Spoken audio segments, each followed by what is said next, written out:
ఏంటండి అసలు ఏఐ జనరేషన్లో మీరు ఇప్పుడు భగవద్గీత నేర్పిస్తానంటారేంటి? ఒకసారి జపాన్ వెళ్ళినప్పుడు ఒక వీడియో ఉంది మోదీ గారిది. 2014లో జపాన్ ట్రిప్లో వెళ్ళినప్పుడు ఆయన ఒక మాట అన్నారు,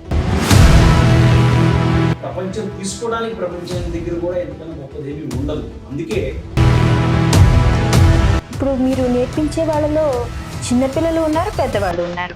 అవునండి. సో వీళ్ళందరికీ ఏ విధంటే ఒకే రకంగా నేర్పితే అందరూ ఒకే రకంగా రిసీవ్ చేసుకోలేరు కదా, ఏ రకంగా నేర్పిస్తున్నారు? అంటే ప్రస్తుతం తీసుకుంటా ప్రోగ్రామ్ ద్వారా to know what to learn what to practice.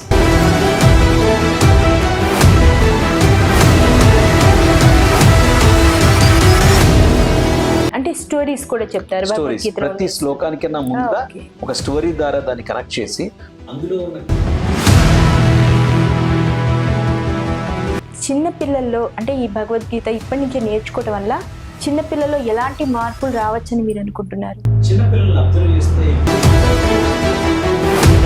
ఏ విషయం మీద కూడా వాళ్ళు 5 నిమిషాలు ఏదైనా కనపడలేదు. వెస్టర్న్ ఫిలాసఫీకి భగవద్గీతకి తేడా ఏంటండి? చాలా తేడా ఉంది. వెస్టర్న్ ఫిలాసఫీ ప్రధానంగా అయితే ఇక్కడ మనం గమనించాల్సిన విషయం ఏంటంటే ప్రపంచంలో సక్సెస్ అయినటువంటి ప్రతి వ్యక్తి కూడా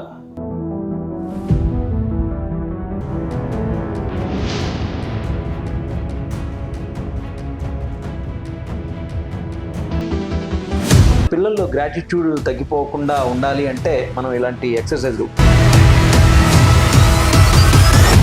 నిజంగా మన ధర్మంలో చిన్నప్పుడు తప్పకుండా అంటే చిన్నప్పుడు పెద్దప్పుడు అని కాదు, ఎప్పుడు కూడా అమ్మకాళ్ళకి దండం పెట్టడం ఎప్పుడు ఉండేది. కానీ ఎక్కడ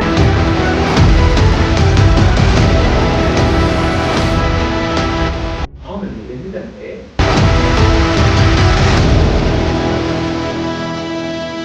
బిసైడ్స్ దిస్ మీరు ఒక కవి, సినీ గేయ రచయిత, మీరు భగవద్గీత మీద కూడా ఒక మంచి పాట రాశారు. ఎన్నో పాటలు రాశారు, వాటిలో అది కూడా ఉంది.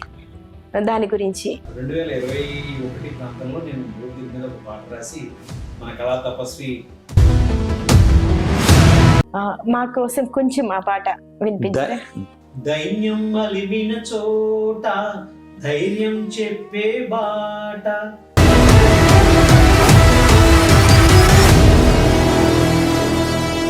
ధర్మం తప్పిన చోట దైవం తోడగు బాట. ధర్మం తప్పింది, అటువంటి పరిస్థితుల్లో బహుశా ధర్మంగా ఉన్న వ్యక్తి కూడా ఓడిపోవచ్చు. కానీ వీరేంద్ర ఈమని గారు నమస్తే అండి. నమస్తే అండి.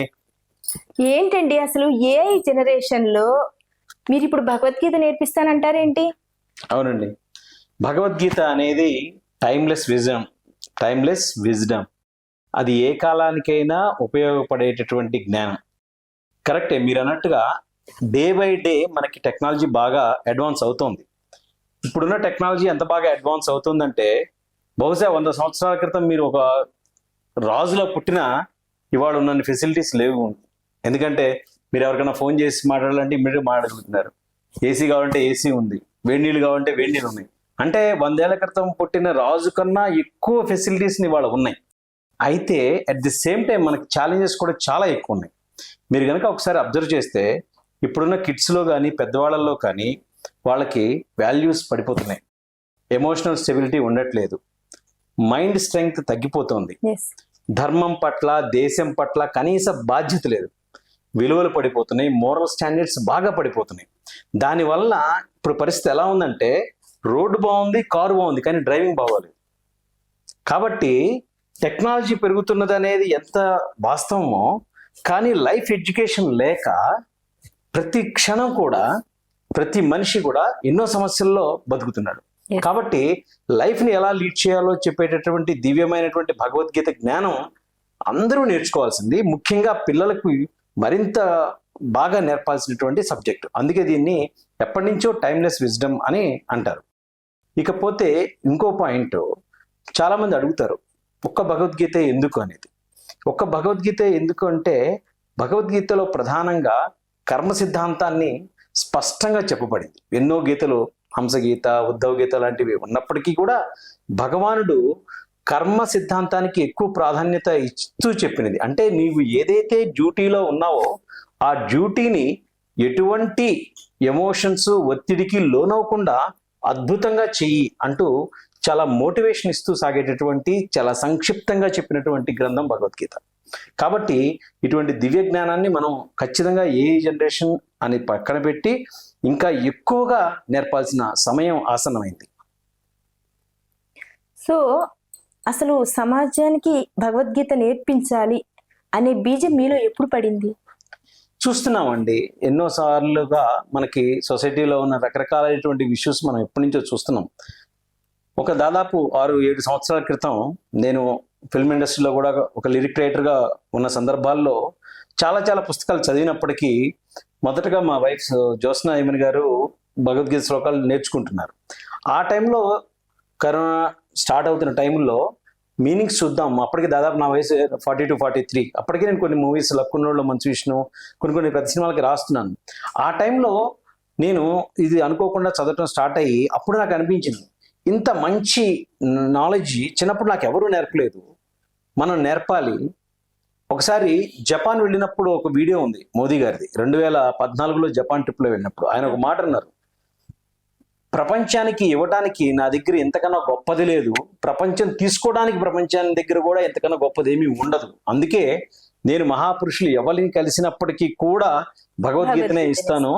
ఇవాళ జపాన్ ప్రధానమంత్రి మహారాజాకు కూడా ఇచ్చాను అని మోదీ గారు చెప్పారు. ఇవన్నీ చూస్తున్నప్పుడు అసలు బెస్ట్ కంటెంట్ అంటే ఏంటి?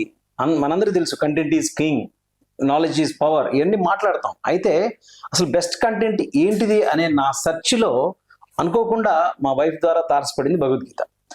ఆ తర్వాత అనిపించింది, ఇక దీనికన్నా గొప్ప నాలెడ్జ్ నేర్చుకోవాల్సిన అవసరం కూడా ఏది లేదు అని. అలా నా భగవద్గీత జర్నీ దాదాపు 2019 నుంచి మీనింగ్స్ తెలుసుకుంటూ స్టార్ట్ అయింది. అలా నేను భగవద్గీత నేర్చుకోవాల్సిన అవసరాన్ని నాకు నేనుగా గుర్తించుకున్నాను. అదేవిధంగా 10 మందికి నేర్పాలి అనేటటువంటి సమాజంలో ఉన్న సంఘటనలు చూసిన తర్వాత కూడా అనిపించింది. ఎందుకంటే ఎన్నో సంఘటనలు ఉన్నాయి. చూడండి, మీరు గుర్తు వస్తే ఒక ఇండస్ట్రియలిస్ట్ ని వాళ్ళ ఇంట్లో వాళ్ళ మనవడే తల్లి అడ్డం వస్తున్న కత్తితో చంపేసిన సంఘటనలు ఉన్నాయి. అదేవిధంగా ఒక కుక్కడిబల్ల ఒక బ్యాట్ కోసం ఒక పాపని 10 ఏళ్ల పిల్లోడు చంపేసిన సంఘటనలు. అంటే ఏంటంటే ఏదైనా కావాలంటే కావాలి అంతే మొరటుగా. అంటే వాళ్ళకి తెలుసు ఏది తప్పు చేస్తున్నామని, కానీ విచక్షణ కోల్పోవడం. ఎందుకు? మైండ్ మీద మనకి కంట్రోల్ లేకపోవడం. ఇంతకుముందు నేను చెప్పినట్టుగానే రోడ్లు బాగుంటున్నాయి, కార్లు బాగుంటున్నాయి, డ్రైవింగ్ బాగాలేదు. సో ఇప్పుడు మంచి కారు ఉండి మంచి రోడ్డు ఉండడం వల్ల ఏం ఉపయోగం? యాక్సిడెంట్ స్టిల్ అవుతుంది కదా. సో ఈ కాన్సెప్ట్ లో మనం పిల్లలకి లైఫ్ ఇచ్చిన తర్వాత లైఫ్ ఎడ్యుకేషన్ కూడా ఇవ్వాలి. పిల్లలకి సైకిల్ నేర్పిస్తాము, కరెక్టే. స్కూల్కి పంపించి మ్యాథ్స్ నేర్పిస్తాము, కరెక్టే. కానీ లైఫ్ అన్నప్పుడు లైఫ్ ఎడ్యుకేషన్ కూడా ఇవ్వాలి కదా. అంటే కోపం వస్తే ఎలా ఆపుకోవాలి, అసలు కోపం ఎందుకు వస్తుందో అర్థమయ్యేట్టుగా చెప్పాలి, ధర్మం అంటే ఏంటో వివరించాలి. అదేవిధంగా మైండ్కి బుద్ధికి నిరంతరం ఒక సంఘర్షణ జరుగుతూ ఉంటుంది. దాన్ని అర్థమయ్యేలా మనం వివరించగలగాలి.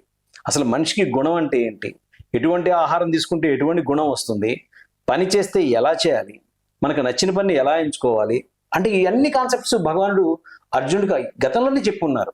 ఎందుకు? స్వధర్మం అంటే ఏంటి, ఎవరు ఎటువంటి స్వధర్మాన్ని ఆచరించాలి, ఇటువంటి విషయాలన్నీ కూడా భగవద్గీతలో ఉన్నప్పటికీ దాన్ని సరైనటువంటి పద్ధతిలో ఇంతవరకు ఈ సమాజం తీసుకోకపోవడం అనేది నాకు చాలా బాధ కలిగించిన విషయం. దాని నుంచి నేను బాగా ఇన్స్పైర్ అయ్యి ఇది 10 మందికి చెప్పాలి అనేటటువంటి భావనతో దానికన్నా ముందుగా దాదాపు 4-5 సంవత్సరాల పాటు నాకు నేనుగా స్వీయ సాధన చేసి ఇప్పుడు ప్రస్తుతం దానికి సంబంధించి కిడ్స్ గీత ప్రోగ్రామ్ ద్వారా మనం పిల్లలకి భగవద్గీత పాఠాలు బోధిస్తున్నాం. ఇప్పుడు మీరు నేర్పించే వాళ్ళలో చిన్నపిల్లలు ఉన్నారు, పెద్దవాళ్ళు ఉన్నారు. అవునండి. సో వీళ్ళందరికీ ఏ విధంటే ఒకే రకంగా నేర్పితే అందరూ ఒకే రకంగా రిసీవ్ చేసుకోలేరు కదా, ఏ రకంగా నేర్పిస్తున్నారు? అయితే ప్రస్తుతం కిడ్స్ గీత ప్రోగ్రామ్ ద్వారా 8 to 15 years ఉన్న పిల్లలకి గీతలో బెస్ట్ సెలెక్ట్ చేసినటువంటి 18 శ్లోకాలని నేర్పిస్తున్నాము. ఇందులో ప్రతి శ్లోకం ద్వారా what to know, what to learn, what to practice, అంటే ఏం తెలుసుకోవాలి, ఏం నేర్చుకోవాలి, ఏం పాటించాలి అన్న విషయాల ద్వారా ప్రతి శ్లోకాన్ని ఏ వీడియోస్తో, పవర్ పాయింట్ ప్రెజెంటేషన్స్తో, అలాగే లెర్నింగ్ స్క్రిప్ట్స్తో, లెర్నింగ్ వీడియోస్తో మనం చాలా డీటెయిల్గా నేర్పిస్తున్నాం. ఈ ప్రోగ్రాంలో మెయిన్గా ఇంటరాక్షన్ మనం పెంచుతున్నాం. అయితే పేరెంట్స్ని కూడా చాలామంది పిల్లలు జాయిన్ అయినప్పుడు నేర్చుకుంటున్నారు. ప్రస్తుతం మన యొక్క ఫోకస్ పిల్లల మీద పెట్టడమే సముచితంగా అనిపించి కిడ్స్ గీత ప్రోగ్రామ్ ద్వారా ప్రస్తుతం మన ప్రోగ్రామ్స్ అన్ని కూడా కిడ్స్ మీద ఎక్కువ ఫోకస్ చేశాం. అయితే మనకి 2 రకాల ప్రోగ్రామ్స్ ఉన్నాయండి మన అకాడమీలో. మొదటి ప్రోగ్రాము గీతా ఛాంపియన్ ప్రోగ్రామ్. ఇందులో ప్రతి శ్లోకాన్ని 700 శ్లోకాలు ఉన్న భగవద్గీతని ఒక డెడికేటెడ్ టీచర్ని ఇచ్చి Monday to Friday everyday half an hour చొప్పున డెడికేటెడ్ టీచర్తో నేర్పించే ప్రోగ్రామ్. అందులో మనకి 4 సంవత్సరాల పిల్లల దగ్గర నుంచి దాదాపు 70 ఏళ్ల వయసు ఉన్న వాళ్ళ దాకా అక్రాస్ ది వరల్డ్ మన దగ్గర ఉన్నారు ఆన్లైన్లో. మనకి దాదాపు 20 మంది టీచర్లు, 120 మంది స్టూడెంట్స్తో ప్రస్తుతం ఈ ప్రోగ్రామ్ నడుస్తుంది. ఇక రెండో ప్రోగ్రామ్ కిడ్స్ గీత ప్రోగ్రామ్ మేము లాస్ట్ ఇయర్ లాంచ్ చేయబడింది. ఈ ప్రోగ్రామ్ ద్వారా మనం గీత యొక్క శ్లోకాల మీనింగ్స్, లైఫ్ అప్లికేషన్ని, శ్లోకాలు, స్టోరీస్, సెల్ఫ్ మాస్టరీ అనే కాన్సెప్ట్ ద్వారా అందించడం జరుగుతుంది. తద్వారా స్టోరీస్కి పిల్లలు బాగా అట్రాక్ట్ అవుతున్నారు. అనేకమైనటువంటి వ్యక్తుల జీవితాలు వాళ్ళు తెలుసుకోగలుగుతున్నారు. అనేక సంఘటనల్ని, పిక్చర్స్, వీడియోస్ ద్వారా మనం ఈ ప్రోగ్రాంలో మన పిల్లలకి అర్థమయ్యే రీతిలో మనం చెప్పడం ద్వారా సక్సెస్ఫుల్గా ఈ ప్రోగ్రామ్ను ముందుకు తీసుకెళ్తున్నాం. అయితే పేరెంట్స్ గీత, బిజ్ గీత లాంటి ప్రోగ్రామ్స్ మనం ఇప్పుడు ప్రస్తుతం డిజైన్ చేస్తున్నాము. వాటిని ఫ్యూచర్లో లాంచ్ చేస్తున్నాం. But kids Gita programme exclusively for kids మాత్రం అక్రాస్ ది వరల్డ్ మంచి అప్రిసియేషన్ ఉంది. ఆ విధంగా మనం ఈ ప్రోగ్రామ్ని చేస్తున్నాం. ఇంతవరకు ఎంతమంది విద్యార్థులు నేర్చుకుని బయటకు వెళ్ళిన వాళ్ళు ఉన్నారు? ఇప్పటి వరకు దాదాపు ఒక 50 మంది విద్యార్థుల వరకు పూర్తి భగవద్గీతని మన దగ్గర నేర్చుకుని మైసూర్ దత్తపీఠం, శృంగేరి వీటి దగ్గర వాళ్ళు ప్రథమ శ్రేణిలోనూ గోల్డ్ మెడల్స్ తీసుకుంటూ ఉన్నారు. దాదాపు 50 మంది విద్యార్థుల వరకు మన అకాడమీ నుంచి, పాంజన్యం అకాడమీ ద్వారా తీసుకోవడం జరిగింది. అదే పూర్తి స్థాయి భగవద్గీతను అందరూ నేర్చుకోవడం అనేది కొద్దిగా కష్టమైనటువంటి విషయం మనం కూడా అర్థం చేసుకోవాలి. చాలా మంది పేరెంట్స్ అకాడమిక్స్ని దృష్టిలో పెట్టుకోవడం వల్ల కానీ రకరకాల కారణాల వల్ల వాళ్ళు పూర్తి స్థాయి భగవద్గీతను నేర్పించలేకపోతున్నారు. అలా దాదాపు ఒక 150-200 మంది విద్యార్థులు మన దగ్గర నుంచి పార్షియల్గా నేర్చుకుంటూ వెళ్ళారు. అయితే ప్రస్తుతం మాత్రం మనకి ఒక 120 మంది విద్యార్థులు, 20 మంది టీచర్ల ద్వారా ప్రస్తుతం మనకి గీతా ఛాంపియన్ ప్రోగ్రామ్ నడుస్తుంది. ఇక నాకు నేనుగా జిఎస్ఎస్, గీతా శ్లోకాస్ స్టోరీస్ అనబడేటటువంటి కిడ్స్ గీతా ప్రోగ్రామ్ని నేనే స్వయంగా జ్యోత్స్న మేడంతో కలిసి ఈ ప్రోగ్రామ్ని ప్రస్తుతం ఆన్లైన్ ద్వారా అందిస్తున్నాను. ఓకే, అంటే స్టోరీస్ కూడా చెప్తారు. స్టోరీస్ ప్రతి శ్లోకానికన్నా ముందుగా ఒక స్టోరీ ద్వారా దాన్ని కనెక్ట్ చేసి అందులో ఉన్న కాన్సెప్ట్ ని వాళ్ళకి అర్థమయ్యే విధంగా మనం నేర్పుతాము. ఓకే, ఏ ఏజ్ నుంచి? ఇది దాదాపు 8 సంవత్సరాల పిల్లల నుంచి అబోవ్ ఉన్న వాళ్ళు ఎవరైనా సరే. మొదటగా 10 సంవత్సరాలు అనుకున్నాం, కానీ టుడే కిడ్స్ మెచ్యూరిటీ చాలా బాగుంది. వాళ్ళ ఇంటరాక్షన్ స్కిల్స్ చూసి నేను ఆశ్చర్యపోయాను. చాలా మంది పేరెంట్స్ రిక్వెస్ట్ వల్ల కూడా మనం ప్రస్తుతం 8 years అండ్ అబోవ్ ఉన్న పిల్లలకే మనం ఈ ప్రోగ్రామ్ ఇప్పుడు ఆఫర్ చేస్తున్నాము. సో అక్రాస్ ద వరల్డ్ మనకి ఇప్పుడు స్టూడెంట్స్ కిడ్స్ గీత ప్రోగ్రాంలో బ్యాచెస్గా జాయిన్ అవుతున్నారు. సో ఇప్పుడు ఒక కమ్యూనిటీ లాగా దీన్ని పాంజన్యం అకాడమీని ఒక కిడ్స్ గీత కమ్యూనిటీ లాగా ముందుకు తీసుకుని వెళ్ళేటటువంటి ఒక ఐడియాతో ప్రస్తుతం మనం క్లాసెస్ని స్టార్ట్ చేసి ముందుకు తీసుకెళ్తున్నాం ఆన్లైన్ ద్వారా. మీరు చిన్నతనంలో ఎప్పుడైనా అంటే భగవద్గీత వినడం కానీ చదవడం కానీ చేశారా? అసలు మీ తల్లిదండ్రుల గురించి తెలుసుకోవాలనుకుంటున్నాను. మాది తెనాలి అండి. అమ్మ Telugu teacher, government school teacher. నాన్నగారు కూడా ప్రధానోపాధ్యాయులుగా చేశారు. వారు కూడా తెలుగు టీచర్గానే రిటైర్ అయ్యారు. వాళ్ళిద్దరూ తెలుగు నేపథ్యం ఉండటం వల్ల చిన్నప్పటి నుంచి నేను చాలా లిటరేచర్ చదివినటువంటి బ్యాక్గ్రౌండ్ నాకు ఉంది. అయితే భగవద్గీత శ్లోకాలు వింటమే కానీ పూర్తి స్థాయిగా ఎప్పుడు నేర్చుకునే అవకాశం అయితే నాకు దొరకలేదు. తెనాల్లో రేపల్లలో ఉన్నప్పుడు కొన్నిసార్లు నేర్పించడం చూశాను, కానీ వ్యక్తిగతంగా నేను ఎప్పుడు భగవద్గీత శ్లోకాలు నేర్చుకోలేదు. కానీ ఆ తర్వాత భగవద్గీత శ్లోకాలు వింటేనే భయం వేసేటటువంటి ఎన్విరాన్మెంట్ అయితే చూసాము. ఎందుకంటే చాలా సార్లు చూసాము, అమ్మ భగవద్గీత పెట్టారంటే బహుశా ఎవరైనా అనేటటువంటి స్థాయిలో భగవద్గీత ఉంది. అప్పటికి నాకు పెద్ద భగవద్గీత ఐడియా లేకపోయినా ఒక 7-8 సంవత్సరాల నుంచి అనేక కోర్సులు నేను మా వైఫ్ జ్యోత్స్న గారితో కలిసి అటెండ్ అవడం వల్ల చాలా నాలెడ్జ్ని అక్యుములేట్ చేసుకోవడం జరిగింది. ఆ తర్వాత అనిపించింది ఏంటంటే బహుశా దీనికన్నా గొప్ప నాలెడ్జ్ ఉండడానికి ఎటువంటి ఆస్కారం కూడా లేదు, కాబట్టి దీన్ని మనం నేర్చుకోవాలి, 10 మందికి నేర్పించాలి. అలా ధర్మం ముందుకు వెళ్ళడానికి ఈ సబ్జెక్టు ఎంతో ఉపయోగపడుతుంది. సమాజంలో మనకన్నా మంచి వాళ్ళు, గొప్ప వాళ్ళు ఉండాలి అనేటటువంటి ఒక లక్ష్యంతో ఈ అకాడమీని మనం ముందుకు తీసుకెళ్తున్నాం. అద్భుతం. చిన్న పిల్లల్లో అంటే ఈ భగవద్గీత ఇప్పటి నుంచే నేర్చుకోవడం వల్ల చిన్న పిల్లల్లో ఎలాంటి మార్పులు రావచ్చని మీరు అనుకుంటున్నారు? చిన్నపిల్లల్ని అబ్జర్వ్ చేస్తే ఇప్పుడున్న టెక్నాలజీ మూలంగా వాళ్ళ యొక్క అటెన్షన్ స్పాన్ చాలా తక్కువ ఉంటుంది. Yes. ఏ విషయం మీద కూడా వాళ్ళు ఒక 5 నిమిషాలు కూడా శ్రద్ధ పెట్టలేని పరిస్థితి. అటెన్షన్ స్పాన్ తగ్గిపోతున్నప్పుడు లాంగ్ టర్మ్ విజన్ ఉండదు. ఏదైనా కనపడంగానే పక్కకి డివైడ్ అయిపోతున్నారు. ఒక చిన్న ఫోన్ మెసేజ్, పక్కింట్లోంచి ఎవరో పిలుస్తారు, క్రికెట్ మ్యాచ్ ఉంది, లేకపోతే ఏదో సినిమా టీవీలో ప్లే అవుతుంటుంది, లేకపోతే మనసులో వేరే వేరే ఆలోచనలు, లేదంటే సోషల్ మీడియాలో చాట్స్. సో వీటన్నిటి వల్ల అసలు మనం ఎటు వెళ్తున్నాం అనేటటువంటి ఒక డైరెక్షన్ మిస్ అయిపోయి అక్కడక్కడే తిరుగుతున్నారు. ఒక ఉదాహరణకి ఇక్కడ నుంచి మనం సికింద్రాబాద్ వెళ్ళాలంటే ఖచ్చితంగా స్ట్రైట్గా వెళ్తే ఒక అరగంటలో అయిపోయే జర్నీకి ఇక్కడికి వెళ్ళిన తర్వాత ఒక అరగంట ఆగిపోయి ఎటో హోర్డింగ్స్ చూడటం, మళ్ళీ ఎటో తిరగటం, మళ్ళీ అక్కడి నుంచి ఇంకో రూట్ ఎటో వెళ్ళటం, అక్కడి నుంచి ఎవరితోనో ఇంకో అరగంట గడుపుతాం, అట్లా సాయంత్రానికి కానీ సికింద్రాబాద్ చేరుకోలేని పరిస్థితి. అంటే ఒక లక్ష్యం పెట్టుకోవటం అనేది పోయింది. ఒకవేళ లక్ష్యం ఉన్నా కానీ ఆ లక్ష్యాన్ని వదిలేసి చిన్న చిన్న డోపమైన్ కోసం, చిన్న చిన్న సంతోషాల కోసం పిల్లలు స్ట్రక్ అయిపోతున్నారు.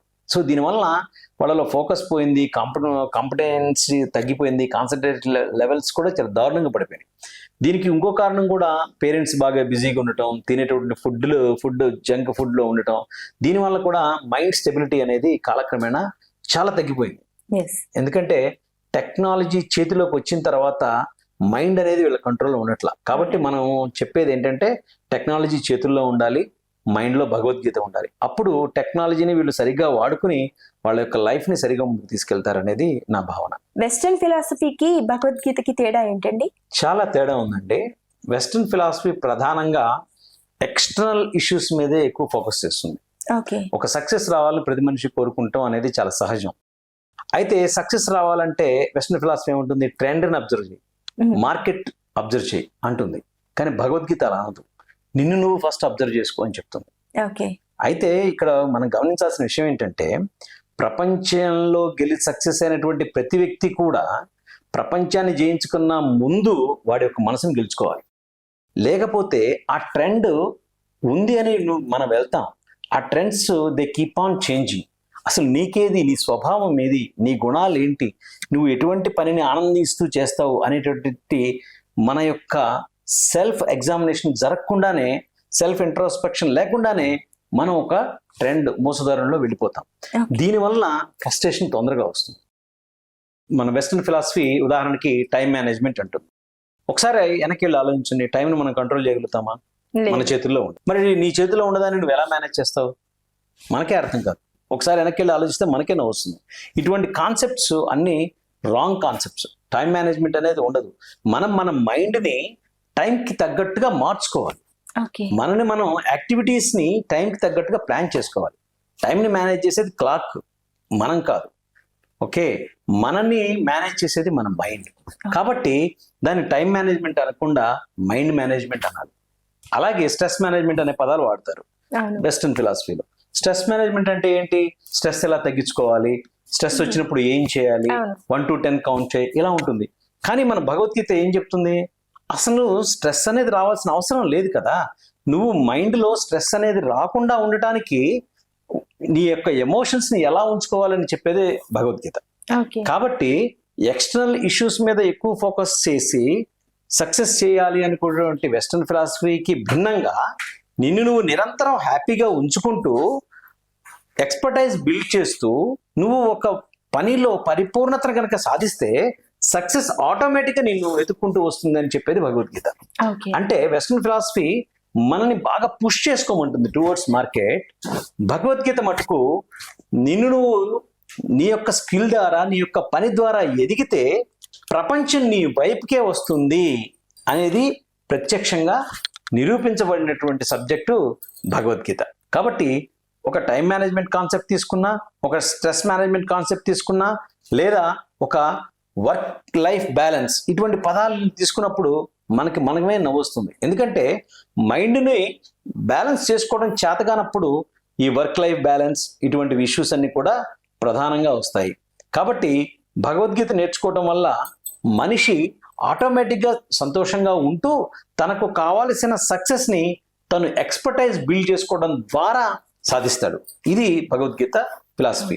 భగవద్గీత నేర్చుకోవడం ద్వారా మనం మన మైండ్ ని ఎలా కంట్రోల్ చేసుకోగలుగుతాం? భగవానుడు ఏమని చెప్తారంటే, భగవద్గీతలో ఏవం బుద్ధే పరం బుద్ధ్వా సంస్తభ్యాత్మానమాత్మన జహిశత్రు మహాబాహో కామరూపం దురాసదం. అంటే మైండ్ కంట్రోల్ ఎప్పుడు మిస్ అవుతుంది అంటే మనకు ఏదైనా కోరిక ఉన్నప్పుడు. ఈ కోరికలు వచ్చినప్పుడు మన యొక్క లక్ష్యం వైపుకి కాకుండా మనం కోరికలు తీర్చుకునే వైపుకి అడుగులు వేస్తాం. కాబట్టి దానిని ఏవం బుద్ధే అంటూ బుద్ధి ద్వారా నీ యొక్క మనసుని నియంత్రించుకోమని చెప్తారు. ఉదాహరణకి ఒక ఓషన్లో ఒక బోటు వెళ్తుంది అంటే వాటర్ లేకుండా బోటు వెళ్ళదు. అంటే ఎమోషన్ లేకుండా మనిషి ఉండలేడు. అలాగే ఆ బోటులోకి మళ్ళీ వాటర్ రాకూడదు. అలా నువ్వు బోటుని నడపాలి. అదే విధంగా ఎమోషన్ లేకుండా మనిషి ఉండలేడు. కానీ ఆ ఎమోషన్ మనం డామినేట్ చేయకూడదు. అది ఎలా జరుగుతుంది? నీకున్న బుద్ధి, నీకున్న వివేకము, నీకున్నటువంటి డిస్క్రిషను, నీకున్నటువంటి లాజిక్, తర్కం, ఏదైనా పదాలు వాడండి. నీ యొక్క బుద్ధిని ఉపయోగించి నీ యొక్క వివేకాన్ని పెంచుకుని మనసుని అదుపులో ఉంచుకో అర్జున అని భగవానుడు స్వయంగా చెప్తున్నారు. ఎందుకంటే భగవానుడికి స్పష్టంగా తెలుసు ఏమని, నేను తయారు చేసిన మనిషి ఎలా బిహేవ్ చేస్తాడనే విషయం ఆయనకే మనకన్నా అందరికన్నా బాగా తెలుసు. కాబట్టి ఆయన ఏం చెప్తారు, మనసు అనేది చాలా fluctuating layer of the human architecture. కాబట్టి దానిని నియంత్రించాలంటే మనము బుద్ధిని ఉపయోగించాలనేటువంటి అద్భుత సందేశాన్ని భగవద్గీత అందిస్తుంది. మీరు కోర్సెస్ ని కండక్ట్ చేస్తున్నారు, మీ కోర్సెస్ డీటెయిల్స్ చెప్తారా? మన దగ్గర kids Gita programme specific to meanings for the kids ఒక ప్రోగ్రామ్ నడుస్తుంది. ఈ ప్రోగ్రామ్ని ఏఐ వీడియోస్, ఆన్లైన్ క్విజ్లు ఇలా కండక్ట్ చేస్తూ ఒక కస్టమ్ గీతా బుక్ని కూడా మనం డిజైన్ చేసి ఇస్తాం. ప్రతి శ్లోకాన్ని what to know, what to learn, what to practice అనేది విధంగా ఎక్స్ప్లెయిన్ చేస్తాము. ప్రతి శ్లోకానికి సంబంధించి శ్లోక ప్రొనౌన్సియేషన్ నేర్పిస్తాం, శ్లోక మెమరైజ్ చేయిస్తాం, శ్లోక బేసిక్ మీనింగ్ నేర్పిస్తాం, శ్లోక యొక్క లైఫ్ అప్లికేషన్ కూడా నేర్పిస్తాం. సో ఇలా కిడ్స్ గీతా ప్రోగ్రాంలో శ్లోక మీనింగ్స్ నేర్పిస్తాం. అయితే 8 సంవత్సరాల కన్నా తక్కువ ఉన్న వయసు ఉన్న పిల్లలకు మాత్రం గీతా ఛాంపియన్ ప్రోగ్రామ్ ద్వారా మనం శ్లోకాలని మెమరైజ్ చేయటము, కరెక్ట్గా ప్రొనౌన్సియేషన్ చేయించడం మటుకే నేర్పిస్తున్నాము. ఈ 2 ప్రోగ్రామ్స్ని మనం ప్రస్తుతం ఆఫర్ చేస్తున్నాము. అయితే ఈ కోర్స్ డిజైన్కి సంబంధించి నిరంతరం మనం ఇంప్రూవ్మెంట్ చేసుకుంటూనే వెళ్తుంటాము. జ్యోత్స్న ఏమని గారి ద్వారా వారు భగవద్గీత సంబంధించి చాలా కోర్సెస్ చేశారు. వారు మాస్టర్ గీత, మాస్టర్ లైఫ్ సర్టిఫికేషన్ చిన్మయ నుంచి, చిన్మయ ఇంటర్నేషనల్ నుంచి సర్టిఫికేషన్ ఉంది. అలాగే ప్రసన్న ట్రస్ట్ నుంచి చాలా కోర్సెస్ కంప్లీట్ చేశారు. వారు గతంలో దత్తపేట నుంచి గోల్డ్ మెడల్ ఉంది, శృంగేరి నుంచి గోల్డ్ మెడల్ సాధించారు. అలా వీటితో పాటుగా ఇప్పుడు వస్తున్న చాట్ జీపీటీని కూడా పూర్తి స్థాయిలో మేము వినియోగిస్తూ కొత్తగా ఫ్రేమ్వర్క్స్ ఎలా డిజైన్ చేయాలి, సింపుల్గా ఆ కాన్సెప్ట్ని పిల్లలకి చెప్తే ఎలా అర్థమవుతుంది ఈజీగా అనే విధంగా మనం కోర్సెస్కి డిజైన్ చేస్తున్నాం. ఉదాహరణకి ధర్మం అనగానే దాన్ని ఎలా డిఫైన్ చేయాలనేది చాలా కష్టమైంది. కానీ మనం ఎంత జాగ్రత్తగా దాన్ని డిఫైన్ చేసామంటే, ధర్మం అంటే 5 విషయాలు తెలుసుకోవాలి. RIGHT. రోల్ అంటే నీ యొక్క రోల్ ప్రకారం, నీ యొక్క బాధ్యతలో భాగంగా చేసావా. అంటే ఉదాహరణకి ఇండియా మిలిటరీ సైనికుడు ఒక పాకిస్తాన్ మిలిటరీ సైనికుడిని చంపేశాడు అనుకోండి, చంపడం అనేది తప్పు, కానీ అతను యొక్క బాధ్యతలో భాగంగా రోల్ ప్రకారంగా అతను బిహేవ్ చేశాడు అంటే రోల్ అర్థం చేసుకోవాలి. అలాగే ఇంటెన్షన్, ఒక వ్యక్తి ఆ పని చేశాడనే దానికన్నా ఎందుకు చేశాడు అనేది మనం బాగా అర్థం చేసుకోవాలి. ఒక తండ్రి పిల్లవాడిని కొట్టవచ్చు, కానీ అతని ఇంటెన్షన్ ఏంటి, పిల్లవాడి ఎదుగుదల, కాబట్టి దాన్ని తప్పుపట్టలేం. ఇలా ధర్మాన్ని విచారిస్తున్న కొద్దీ మీకు ఎన్నో లోతైన విషయాలు మనకి ఎదురవుతాయి. కాబట్టి వీటన్నిటినీ ఒక సమగ్రమైనటువంటి ఒక ఫ్రేమ్వర్క్ ద్వారా ఒక టేబులర్ ఫామ్ లో ఉంచి మనం పిల్లలకి అందించడం జరుగుతుంది. చాలా బాగుందండి. ఫీజు ఎలా తీసుకుంటున్నారు? మనకి గీతా ఛాంపియన్ ప్రోగ్రామ్ కి పర్ మంత్ ఫీజు ఉంటుందండి. వాళ్ళు ఇండియా అయితే ఒక రకమైనటువంటి ఫీజుని, మనం US ఇతర కంట్రీస్ లో ఉన్న వాళ్ళకైతే వేరే రకమైనటువంటి ఫీజు ఉంటుంది. ప్రస్తుతం గీతా ఛాంపియన్ ప్రోగ్రామ్ కింద మంత్లీ ఫీజు ఇండియాలో వాళ్ళ వరకు 2000 రూపాయలు పర్ మంత్ ఛార్జ్ చేస్తామండి. ఇది మంత్లీ బేస్ కింద ఉంటుంది. అయితే కిడ్స్ గీతా ప్రోగ్రామ్ 6000 రూపీస్ ప్రస్తుతం ఆఫర్ చేస్తున్నాం. అది 1 year నుంచి నడుస్తుంది కాబట్టి దాని ఫీజుని తొందరలో పెంచుతాం. అయితే ఇది 4 నెలల్లో మనం ఏం చెప్తామంటే, ఈ 18 శ్లోకాలని శ్లోకాస్, స్టోరీస్, సెల్ఫ్ మాస్టరీ అనే కాన్సెప్ట్తో మనం వాళ్ళని పూర్తి స్థాయిగా ఆ శ్లోకాల యొక్క మీనింగు, లైఫ్ అప్లికేషన్ అర్థమయ్యే విధంగా మనం పిల్లల్ని మనం తయారు చేస్తాము. దీనికి సంబంధించి వాళ్ళు ఇంటరాక్షన్స్ మనకి ఇవ్వటం వల్ల వాళ్ళకి ఒక క్లారిటీ ఇవన్నీ 1-to-1 ఉంటాయా? ఈ కిడ్స్ గీతా ప్రోగ్రామ్స్ మటుకు నేనే చేస్తున్నాను, ప్రస్తుతం గ్రూప్ లో ఉంటాయండి. ఓకే గీతా ఛాంపియన్ ప్రోగ్రామ్ మాత్రం 1-to-1 ప్రోగ్రామ్ కింద డిజైన్ చేయబడింది. ఓకే అయితే కిడ్స్ గీతా ప్రోగ్రామ్ లో కూడా అవసరమైనప్పుడు శ్లోక ప్రొనౌన్సియేషన్ వాళ్ళకి క్లారిటీ ఇంప్రూవ్ చేయడం కోసం మనకున్నటువంటి టీచర్స్ ని వినియోగించుకుంటూ 1-to-1 అవసరాన్ని బట్టి మనం క్లాసెస్ ఏర్పాటు చేయడం అనేది జరుగుతుంది. అయితే ప్రస్తుతం దీనికి 6,000 రూపాయలు మనం ఫీజుగా పెట్టాము. అయితే దీన్ని తొందరలోనే మనం దీన్ని హైక్ చేయాల్సి వస్తుంది, ఎందుకంటే ఇది 4 నెలల కోర్సు. ఈ 4 నెలల కోర్సులో మనం అనేకమైనటువంటి ఇతర గెస్ట్లను కూడా పిలుస్తున్నాము, స్పెసిఫిక్ ఈవెంట్స్ కూడా కండక్ట్ చేస్తున్నాము, స్టోరీస్ని ఎక్స్ప్లెయిన్ చేస్తున్నాము, ఏఐ వీడియోస్ ఉంటున్నాయి, ఆన్లైన్ క్విజ్ని కండక్ట్ చేస్తున్నాము. వీటన్నిటి వల్ల కస్టమ్ బుక్ కూడా పంపిస్తున్నాము, కొరియర్ ఛార్జెస్. అలాగే వాళ్ళు ఆన్లైన్ టెస్ట్ ఇచ్చినప్పుడు అది రికార్డ్ చేసి మనం కిడ్స్ గీతా పాంజన్యం అకాడమీ యూట్యూబ్ ఛానల్లో అప్లోడ్ చేస్తున్నాము. అట్లాగే వాళ్ళకి సర్టిఫికేట్, మెడల్ కూడా మనం సక్సెస్ఫుల్ కంప్లీషన్ తర్వాత పంపిస్తున్నాము.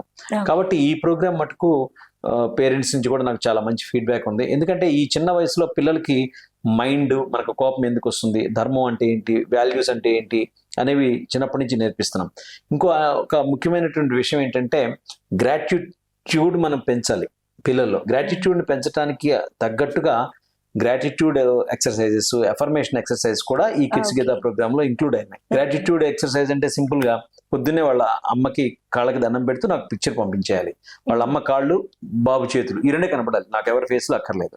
అలాగే సూర్యుడికి దండం పెడుతూ ఒక పిక్చర్ పంపించాలి. సో నేను అలా ఎక్సర్సైజెస్ ఇస్తాను. మనకి పిల్లల్లో గ్రాటిట్యూడ్ తగ్గిపోకుండా ఉండాలి అంటే మనం ఇలాంటి ఎక్సర్సైజ్లు, ఒక తల్లి అడగలేదు నా కాళ్ళకి దండం పెట్టని, ఒక తండ్రి అమ్మ కాళ్ళకి దండం పెట్టు లేకపోతే నా కాళ్ళకి దండం పెట్టని అడగలేడు. కానీ మనం ఒక గురువు బాధ్యతని తీసుకుని మనం ఇటువంటి ప్రోగ్రామ్స్ చేయడం వల్ల గ్రాటిట్యూడ్ అనేది డెవలప్ అవుతుంది.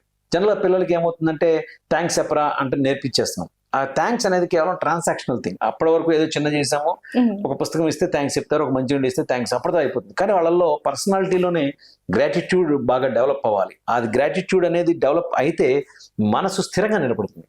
ఆ స్థిరంగా నిలబడినటువంటి మనసుతో బుద్ధి వికసించి వాళ్ళు అద్భుతమైనటువంటి ఫలితాలు సాధించగలుగుతారు. నిజంగా మన ధర్మంలో చిన్నప్పుడు తప్పకుండా, అంటే చిన్నప్పుడు పెద్దప్పుడు అని కాదు, ఎప్పుడు కూడా అమ్మకాళ్ళకి దండం పెట్టడం ఎప్పుడు ఉండేది. కానీ ఎక్కడో అది మిస్ అయింది. దానిని మళ్ళీ మీరు తీసుకొచ్చి దానిని అప్లై చేయడం అనేది చాలా బాగుందండి. అవునండి, ఎందుకంటే అక్కడ ఒక ఆశీర్వాదం అనేటటువంటి కాన్సెప్ట్ కాకుండా సరెండరింగ్ భావన ఎప్పుడైతే మనకు వస్తుందో మన యొక్క మనసు నిర్మలంగా మారుతుంది. Purity of the mind achieve చేసిన తర్వాత మనకి ఏమవుతుందంటే సెల్ఫ్ కంట్రోల్ అనేది సాధ్యపడుతుంది. మన మైండ్ ఎప్పుడైతే బ్యాలెన్స్డ్ గా ఉందో సెల్ఫ్ కంట్రోల్ సాధ్యపడుతుంది. ఎప్పుడైతే స్వీయ నియంత్రణ వచ్చిందో మనం ఈ ప్రపంచంతో బెటర్ గా కనెక్ట్ అవ్వగలుగుతాం. ఎప్పుడైతే ప్రపంచంతో బెటర్ గా కనెక్ట్ అయ్యగలిగావో బయట నుంచి వచ్చే ఎటువంటి ఛాలెంజ్ కైనా నువ్వు ప్రిపేర్డ్ గా ఉంటావు. తద్వారా internal readiness, external environment challenges రెండింటినీ బ్యాలెన్స్ చేస్తూ అద్భుతంగా మన లైఫ్ జర్నీని మనం ముందుకు తీసుకెళ్ళడానికి ఆస్కారం దొరుకుతుంది. కాబట్టి మనసులో భక్తిని, గ్రాటిట్యూడ్ని పేపర్ ఎగరకుండా పేపర్ వెయిట్ పెట్టినట్టుగా మనం చిన్నప్పుడే వాళ్ళ పిల్లల్లో పెట్టేయాలి. ఆ పెట్టేసినప్పుడు ఏమవుతుంది, ఈ మనసు పైన ఉన్నటువంటి బుద్ధి వికసించి వాళ్ళ యొక్క బుద్ధి బాగా పనిచేస్తుంది. అప్పుడు వాళ్ళు చేసినటువంటి హార్డ్ వర్క్ వల్ల అద్భుతమైనటువంటి ఫలితాలు రావడానికి ఆస్కారం ఉంటుంది. అదే కేర్లెస్నెస్ గా ఉంటే గనక వాళ్ళలో ఎంత టాలెంట్ ఉన్నప్పటికీ, ఎంత పొటెన్షియల్ ఉన్నప్పటికీ వాళ్ళు సక్సెస్ అనేది సాధించడం కష్టం అవుతుంది. ఎందుకంటే వాళ్ళకి కన్సిస్టెన్సీ ఉండదు, డిసిప్లిన్ ఉండదు. మైండ్ కనుక ప్యూరిటీతో కనుక ఉంటే వాళ్ళకి ఆటోమేటిక్గా డిసిప్లిన్ అనేది అలవాటు అవుతుంది. దానివల్ల మైండ్ కూడా స్ట్రెంగ్త్ పెరుగుతుంది. Purity of the mind will give you mental stability. Mind strength improve అయిన తర్వాత ప్రపంచంతో వాళ్ళు ఏ పని చేసినా సక్సెస్ అనేది చాలా తేలిగ్గా సాధించగలుగుతారు. సో నైస్ అండి, మీ అకాడమీ నుంచి చాలా మంచి పనులు చేస్తున్నారు. ఇక కొంచెం మీ వైపుకి, అంటే యాక్చువల్లీ ఒక ఐటీ జాబ్, ఒక మంచి ఉన్నత స్థాయి నుంచి ఒకసారి నేను ఇట్లా అకాడమీ పెడతాను అని అన్నారు. అప్పుడు ఏంటంటే, అంటే ఇప్పుడు ప్రస్తుతం ఉన్న పరిస్థితిలో ఏంటంటే నెల జీతం రాదు, కొంత ఇబ్బంది పడవచ్చు, అకాడమీ ఎంతవరకు రన్ అవుతుంది, ఎలా రన్ అవుతుంది అనేది కూడా తెలియదు. అలాంటి సిచ్యువేషన్లో నేను పెడతాను అని మీరు అన్నప్పుడు మీ జీవిత భాగస్వామిని కానివ్వచ్చు, మీ కుటుంబ సభ్యులు కావచ్చు, తల్లిదండ్రులు కావచ్చు, కుటుంబ సభ్యులు కావచ్చు, వాళ్ళ రియాక్షన్ ఎలా ఉంది? ఈ నిర్ణయం తీసుకోవడం అనేది చాలా క్లిష్టతరమైందేనండి. అయితే ఇందులో భగవద్గీతలో భగవానుడు ఏదైతే చెప్పాడో, నీ మనసుకి తగ్గినది, నీ స్వభావానికి దగ్గరగా ఉన్నది ఏదైతే చేయాలనుకున్నామో అది చేస్తున్నామన్న ఆనందం ఉన్నా ఎక్స్టర్నల్ వరల్డ్ లో ఉన్నటువంటి అవసరాలని దృష్టిలో పెట్టుకుంటూ కూడా మనం బ్యాలెన్స్ చేసుకోవాల్సిన పరిస్థితి. Yes. నేను సత్యం, విప్రో, టీసీఎస్ లాంటి కంపెనీలో 20 సంవత్సరాలు పైగా చేసిన అనుభవం నాకు ఉన్నప్పటికీ నేను టీసీఎస్ నుంచి బయటకు వచ్చేసి పాంజన్యం అకాడమీని ఒక రిజిస్టర్డ్ కంపెనీగా పెట్టి Shri Vyas life skills foundation ద్వారా ఈ కోర్సెస్ని ప్రస్తుతం రన్ చేస్తున్నాను. అయితే ఫైనాన్షియల్గా వచ్చేసరికి నాకు ఈఎంఐస్ ఉన్నాయి, నాకు ఛాలెంజెస్ ఉంటాయి. అయితే ఇక్కడ మనం గమనించాల్సిన విషయం ఏంటంటే 6 సంవత్సరాల నుంచి నేను, మా వైఫ్ జ్యోత్స్న యమని గారు ఒక పద్ధతి ప్రకారం దీన్ని డెవలప్ చేసుకుంటూ వస్తున్నాం. అంటే అప్పట్లో పూర్తి స్థాయిగా లేవన్న విషయమే కానీ ఇటువైపుగా రావాలనే ఆలోచన గతంలోనే ఉంది కాబట్టి దానికి తగ్గట్టుగా మేము వాళ్ళ సహకారం అందిందంటారు. పూర్తి స్థాయి సహకారాన్ని తీసుకుంటూనే ఒక ప్లాన్డ్ గా మేము దీన్ని స్టార్ట్ చేయడం జరిగింది. ఆ విధంగా నేను జాబ్ లోంచి బయటకు రావడం వల్ల కష్టంగా అనిపించినప్పటికీ ఇష్టతరంగా తీసుకోవడం వల్ల ఈ పనులన్నీ ఇప్పుడు సాధ్యపడుతున్నాయి. ఇంకా చెప్పాలంటే దానికి ఇన్స్పిరేషన్ కూడా భగవద్గీత సబ్జెక్టే. అందులో ఉన్న సబ్జెక్ట్ ప్రకారంగా మనం ఏం చేస్తున్నాం అనేది చాలా ఇంపార్టెంట్, కానీ ఏం వచ్చింది ఏం రాలేదు అనే దానికన్నా కూడా మనం చేసే పనిలో కనుక ఎక్స్పర్టైజ్ బిల్డ్ చేసుకుంటే అద్భుతమైనటువంటి ఫలితాలు మనం అందరం సాధించవచ్చు అనేది దాన్ని బలంగా నమ్మి ఈ అకాడమీని స్టార్ట్ చేయడం జరిగింది. దానికి తగ్గట్టే పేరెంట్స్ నుంచి, స్టూడెంట్స్ నుంచి, మన కోర్స్ ఎవరైతే ఎన్రోల్ చేసుకున్నారో వాళ్ళ నుంచి అపూర్వమైనటువంటి స్పందన రావటం వల్ల నేను ఫస్ట్లో అనుకున్నాను చాలా ఫేస్బుక్ యాడ్స్, చాలా బడ్జెట్స్ పెట్టాలని. అలాంటి ఏమీ లేకుండానే ప్రస్తుతం వర్డ్ ఆఫ్ మౌత్ ద్వారా చాలా మంది మనకి ఎన్రోల్మెంట్స్ అవుతున్నాయి. అలా ఈ అకాడమీ సక్సెస్ఫుల్గా రన్ అవుతుందని నేను చాలా హ్యాపీగా ఉన్నాను. బిసైడ్స్ దిస్, మీరు ఒక కవి, సినీ గేయ రచయిత. మీరు భగవద్గీత మీద కూడా ఒక మంచి పాట రాశారు. ఎన్నో పాటలు రాశారు, వాటిలో అది కూడా ఉంది. దాని గురించి. అవునండి, మొదటగా భగవద్గీత గురించి నాకు పూర్తిగా అవగాహన లేని రోజుల్లో మా వైఫ్ జ్యోత్స్న యమని గారు బేసిక్ ఇన్పుట్స్ ఇచ్చారు, భగవద్గీత అంటే ఇది అని. దాని ఆధారంగా 2021 ప్రాంతంలో నేను భగవద్గీత మీద ఒక పాట రాసి మన కళా తపస్వి విశ్వనాథ్ గారి చేతుల మీదుగా దాన్ని ఆవిష్కరించడం జరిగింది 2021. అది మన యూట్యూబ్ ఛానల్లో అవైలబుల్ గా ఉంది ఆ పాట. సో ఆ పాట ద్వారా ఒక రకంగా నేను చాలా వరకు భగవద్గీత అసలు ఏం చెప్తుంది, దాని యొక్క నేపథ్యం ఏంటి, దాని యొక్క ఉద్దేశం ఏంటి అనే విషయాలు నేను దాని ద్వారా ఆ పాట రాయడం ద్వారా తెలుసుకున్నాను. అందులో భగవద్గీతకు సంబంధించిన పూర్తి సారాంశాన్ని చాలా తక్కువ పదాలతో, తక్కువ లైన్స్ తోనే మనం చెప్పడం అనేది జరిగింది. మా కోసం కొంచెం ఆ పాట వినిపించారా? దైన్యం అలిమిన చోట ధైర్యం చెప్పే బాట. దైన్యం అంటే ఎమోషనల్ ఇన్స్టెబిలిటీ ఎప్పుడైతే ఉందో అటువంటి స్థితిలో ఈ భగవద్గీత ధైర్యాన్ని చెప్తుంది. మోహం కమ్మిన చోట మోక్షం చూపే బాట. ఈ ఫిజికల్ వరల్డ్ తో మనం ఎప్పుడైతే అటాచ్మెంట్ ఉంటుందో దానివల్ల తెలియకుండానే ఒక మోహం డెవలప్ అయ్యి ట్రాప్ లో పడిపోతాం. ఇది కావాలి, ఇది కావాలి అంటూ అసలేం కావాలో మనకు తెలియకుండానే ఎటేటో తిరుగుతుంటాం. లక్ష్యం వైపు వదిలేసి చిన్న చిన్న అవసరాల కోసం మన జీవితాన్ని వృధా చేసుకుంటాం. అదేవిధంగా వైరం తప్పని చోట శౌర్యం చూపే బాట.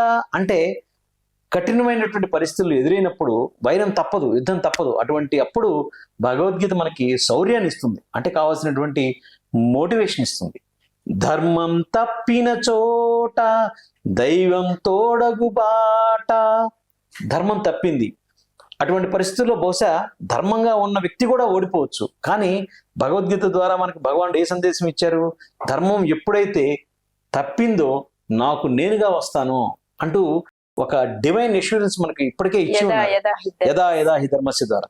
కాబట్టి ధర్మం తప్పినప్పుడు ఆ బాధ్యత ధర్మంగా ఉన్న నాది కాదు, భగవానుడే దాన్ని స్వయంగా వచ్చి ధర్మాన్ని రక్షించుకుంటారు అన్న నమ్మకంతో మనం ముందుకు వెళ్తాం. కాబట్టి ధర్మం తప్పిన చోట దైవమే వచ్చి నిలబడి చేస్తుంది అనేటువంటిది ఈ 4 లైన్స్ లో మనం చెప్పడం జరిగింది. ఇందులో భాగంగా కూడా అనేకమైనటువంటి కాన్సెప్ట్స్, అంటే బుద్ధిని అదుపులో ఉంచుకోవాలి, మనసులో బుద్ధిని నిలుపుకోవాలి, ఇలా ఇటువంటి పదాలతో అద్భుతంగా గేయ రచన చేయడం అనేది జరిగిందండి. సో నైస్ అండి. మీరు ప్రారంభించిన ఈ అకాడమీ ఇంకా సమాజంలో ఎంతో మంది దగ్గరికి వెళ్ళి, అంటే వాళ్ళందరిలోకి కూడా ఈ భగవద్గీత సారాన్ని మీరు ఎలా అయితే నింపుతున్నారో అలా అందరికి వెళ్ళి నిజంగా సమాజం ఒక సమాజంగా రూపుదిద్దుకోవాలని నేను కోరుకుంటున్నాను.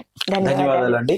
మన రాబోయే తరం మనకన్నా మంచి వాళ్ళుగా, గొప్ప వాళ్ళుగా ఎదగాలని, తద్వారా ప్రపంచం అంతా సుఖశాంతులతో, ఆనందంతో వెళ్ళి విరియాలని కోరుకుంటూ ధన్యవాదాలు. విన్నారు కదా, భగవద్గీతను ఎందుకు నేర్చుకోవాలి అనే ప్రశ్నకి, ఎలా నేర్చుకోవాలి అనే ప్రశ్నకి మనం ఇక్కడ సమాధానం విన్నాము. మరి ఇంట్రెస్ట్ ఉన్న వాళ్ళు ఎవరైనా సరే పాంచజన్యం అకాడమీలో జాయిన్ అవ్వండి. భగవద్గీత సారాన్ని మీరందరూ నేర్చుకుంటారని విశ్వం టీవీ తరపున నేను ఆశిస్తున్నాను. ధన్యవాదాలు. పాంచజన్యం అకాడమీలో జాయిన్ అవుదాం అనుకున్న వాళ్ళు కింద స్క్రోల్ అవుతున్న నంబర్ని ఒకసారి వాళ్ళకి డయల్ చేసి మీరు దేంట్లో ఏ కోర్సులో జాయిన్ అవుతున్నారో వాళ్ళతో మాట్లాడి జాయిన్ అవ్వండి.